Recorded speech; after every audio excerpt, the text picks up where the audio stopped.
আহা, ওই যে চুল ফিরাই, ওই হাসে, ওই যে নিজে নিজে হাসে, দেখেন এই দেখো নিজে নিজে চুলে ফিরাইতেছে, হাসতেছে, মানে মজা লাগতেছে, এর কাছে ভাল লাগতেছে।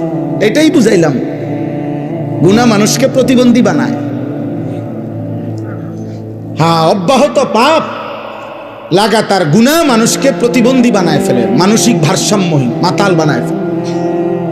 তার আর বিবেক বুদ্ধি কাজ করে। মাতাল যারা, মানে নেশা করে, মদ খায়, মাতাল, ওদের কি থাকে না? বিবেক বোধ।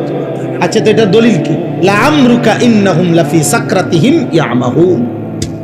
আল্লাহ তাআলা বলছে, বন্ধু আপনার জীবনের কসম, এই নাফরমানরা তারা তাদের গুনাহ আর অবাধ্যতার মধ্যে মাতালের মতো ডুবে আছে। আল্লাহ কোরআন বলছে, গুনাহ মানুষকে মাতাল বানায়, গুনাহ মানুষকে প্রতিবন্ধী বানায়। গুনাহ একটা সময় আর বিবেক বোধ কাজ করে না, ছেলেটার বুঝেই না যে এটা এখানে মানাবে কিনা। ওই এখান দিয়ে সারাক্ষণ গাড়ি যাইতেছে, ওই ছাড়ি দিয়ে বইয়া পেশাব করতে আছে।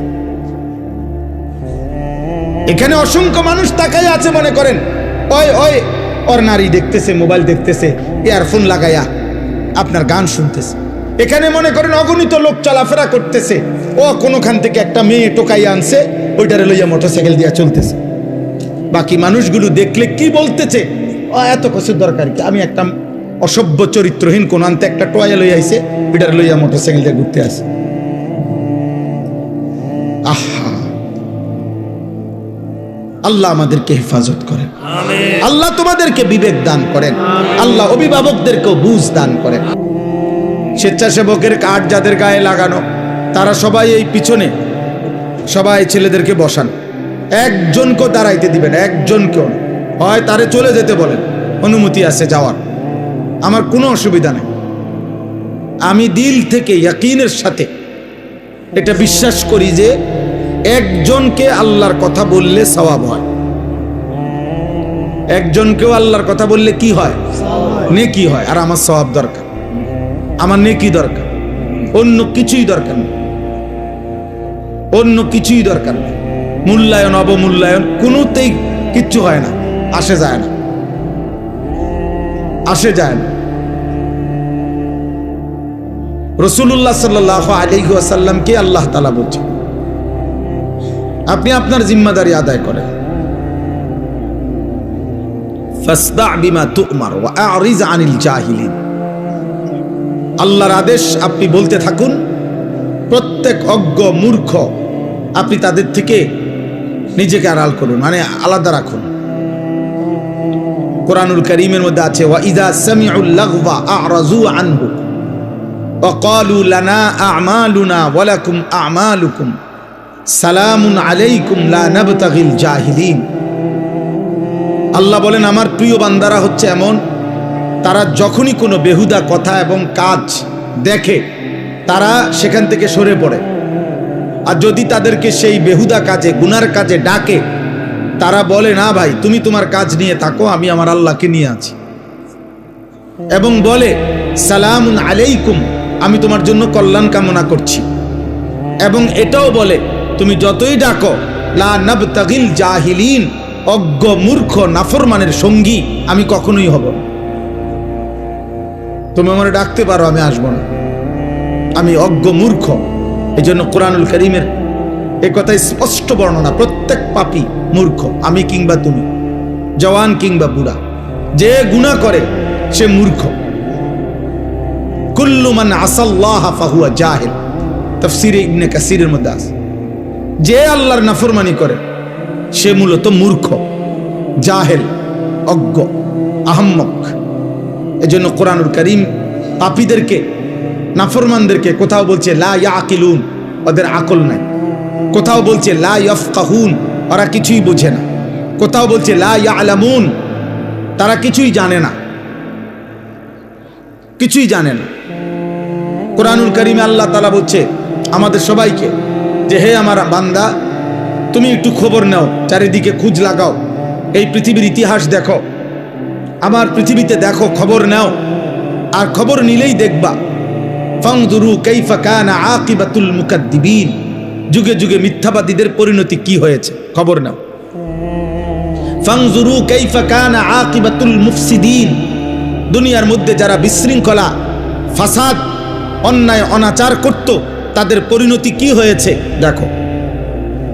ফানজুরু কাইফা কানা আকিবাতুল মুনজারিন, দুনিয়াতে যাদেরকে আমি আল্লাহর পক্ষ থেকে ভয় দেখানো হয়েছিল জাহান্নামের, আখিরাতের, অথচ পাত্তা দেয় নাই, তাদের পরিণতি কি হয়েছে দেখো। ফানজুরু কাইফা কানা আকিবাতুল লাযিনা মিন ক্বাবলিহিম, তোমাদের পূর্ববর্তী নাফরমানদের পরিণতি কি হয়েছে দেখো।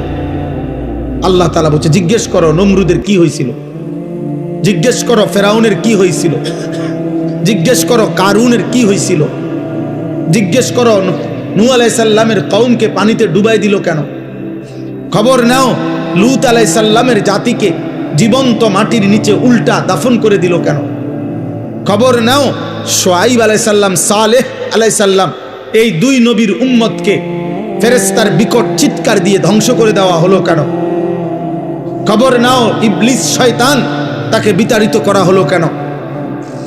আল্লাহ তাআলা বলে তুমি খবর লাগাও, তাইলে তো তুমি শুনবা কি কারণে এরা এত ঘৃণিত হলো। আজ হাজার হাজার বছর পরে পৃথিবীর মানুষ ফেরাউনের নামে কোনো কুত্তার নামও রাখে না কেন? নমরুদ এই নামটা এতটা ঘৃণিত যে কোনো মানুষ কোনো জানোয়ারের নামও রাখে না। আবু জাহেল এতটা ঘৃণিত যে পৃথিবীর মানুষ কোনো কুত্তার নামও রাখে না। আবু লাহাব এতটা ঘৃণিত যে পৃথিবীর মানুষ কোনো কুত্তা জানোয়ারের নামও আবু লাহাব রাখে না। কেন এমন হলো? এটা কোরআনে আল্লাহ বারবার এই জন্য ফানদুরু, দেখো দেখো বান্দা খবর লাগাও। আওয়ালাম ইয়াসিরু ফিল আরদ, আমার জমিন ঘুরে ঘুরে দেখো এই পৃথিবীর ক্ষমতাধররা কোথায়, এই পৃথিবীর জালেমরা কোথায়, এই পৃথিবীর অহংকারীরা কোথায়, এই পৃথিবীর নষ্ট নারীরা কোথায়, এই পৃথিবীর রূপ যৌবন সৌন্দর্য বিক্রি করত ওই অসভ্য চরিত্রহীন রমণীরা কোথায়, এই পৃথিবী জুলুম করত, অন্যায় করত, খুন করত, সন্ত্রাসী করত ওই নিকৃষ্ট ডাকাতরা কোথায়, খবর না। পৃথিবী তাদেরকে কখনো স্মরণ করে কিনা? কারো কলিজায় তাদের প্রতি কোনো হারামখোর, মদখোর, নেশাখোরের প্রতি কারো দিলে কোনো ন্যূনতম শ্রদ্ধাবোধ আছে কিনা তুমি দেখো, তুমি দেখো, তোমরাও দেখো ভাই। তোমরা যারা এখন ছেলেরা এই যে যেই সমস্ত বেঈমানের মতো চুল রেখে তোমরা ফ্যাশন করছো, ওই বেঈমানকে কেউ শ্রদ্ধার সাথে স্মরণ করে কিনা তুমি দেখো। আমি যার মতো রাখছি সেই সাহাবায়ে কেরামকে তো মানুষ শ্রদ্ধার সাথে স্মরণ করে। তোমরা যারা দাড়িবিহীন, তো দাড়িবিহীন কোনো মানুষকে পৃথিবীতে কেউ শ্রদ্ধার সাথে স্মরণ করে এমন কোনো ফাসেক তার নাম বলো। দাড়িওয়ালা নবী সাল্লাল্লাহু আলাইহি সাল্লামকে তো মানুষ কলিজা দিয়া ভালোবাসে। দাড়িওয়ালা আবু বকর, ওমর, ওসমান, আলীকে তো মানুষ কলিজা দিয়া ভালোবাসে। তো তুমি দেখো আমার কত হইলো যাররা পরিমাণ ভাইয়া ন্যূনতম বিবেক কাজে লাগাও, যে আমি যার মতো সাজলাম তার একটা যুক্তি তো আছে, যে আমার এটা অনুসরণীয় কেন, আমি কেন পছন্দ করলাম,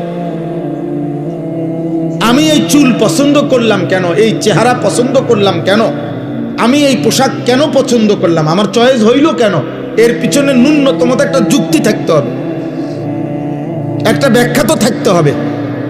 এই সেই ব্যাখ্যাটা কি, সেই যুক্তিটা কি বলো না বাপ,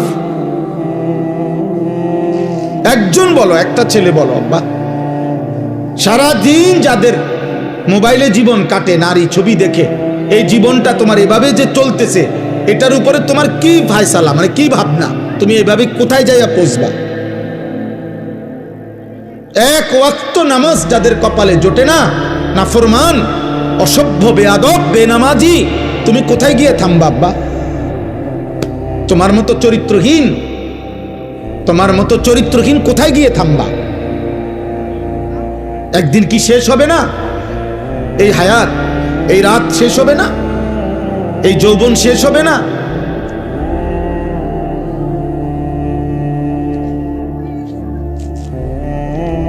এই জন্য এটা জরুরি। চলো ভাই, বুঝতে শেখো, ভাবতে শেখো, ভাবতে শেখো। আত্ম উপলব্ধি বড় নিয়ামত। আত্মপুর আমি প্রায় বলি এ কথা, আজকেও বলছি যে কমপক্ষে বাপ, জওয়ান, বুড়া, নারী, পুরুষ রাতের বেলা ঘুমের আগে এই পৃথিবীর সবাইরে ভুলে বাদ দিয়া 1 মিনিটের জন্য হলো নিজেকে নিয়ে কল্পনা করা উচিত। আমি আনিস, আমার জীবনটা আজকের সারাদিনে যেমনি চলছে, আমি কি করলাম, কি হারাইলাম, ভালোটা কি করলাম, মন্দটা কি করলাম। আমি একজন মানুষ, আমি একজন মুসলমান, আমার কিছু দায়িত্ব ছিল কিনা, আমার সৃষ্টিকর্তা আমাকে কিছু বলেছেন কিনা, আমার নবী সাল্লাল্লাহু আলাইহি ওয়াসাল্লাম আমার জন্য কিছু বলেছেন কিনা। আজকে সারা দিনে আমার আল্লাহর বিধান যা ছিল আমি তা পালন করেছি কিনা। এ কমপক্ষে নিজের সাথে আল কাইয়িসু মান দানা নাফসাহু ওয়া আমিলা লিমা বা'দাল মাউত। নবী সাল্লাল্লাহু আলাইহি ওয়াসাল্লাম বলেন, বুদ্ধিমান সে যে তার নিজের হিসাব করে এবং মৃত্যু পরবর্তীর জন্য আমল করে। ওয়াল তানজুর নাফসুম মা কদ্দামাত লিগাদ। আল্লাহ তাআলা বলেন, হে মুমিন, আমি আল্লাহ তোমাকে বলছি বান্দা, তুমি প্রতি মুহূর্তে লক্ষ্য করো, খেয়াল করো যে আজকের দুনিয়া থেকে আগামী কালকের আখিরাতের জন্য তুমি কি পাঠিয়েছো।